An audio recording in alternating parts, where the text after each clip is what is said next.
If you've been following my videos, and I hope you have, I've removed a T-bar ceiling in this little kitchen area. I just removed some fluorescent 4-foot long light fixtures. Right here, you see where those lines are. There was 2 there. There was also 2 right here.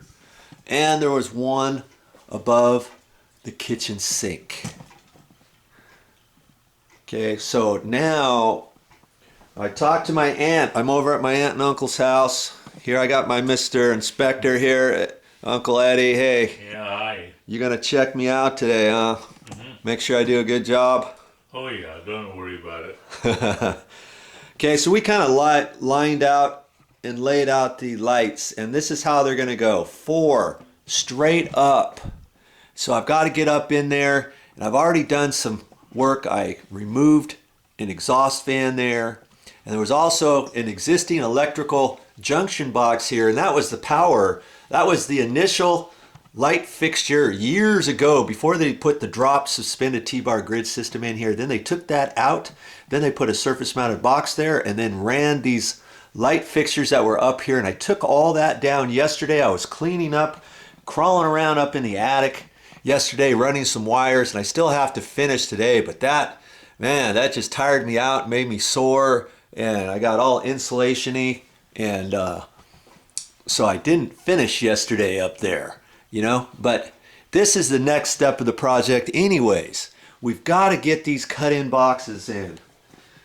And these are the cut-in cans, and it's an eyeball can. I'm going to install an LED light in there, and these are kind of slick. See, they've got these little side goodies, and it pushes in like that into the fixture. We're going to cut the hole. There's a little lip on here, and then you slip this into the opening, and you push this down like that, doink, and that's on top of the back side of the sheetrock, and it's in between that and that trim edge there, see?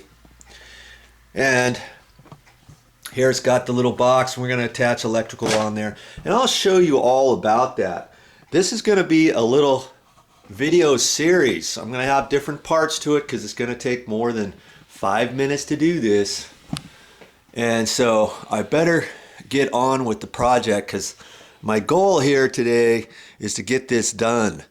Right now the kitchen does not have any light. I just have a construction light on, and I think they want their lights back. So I better get with it.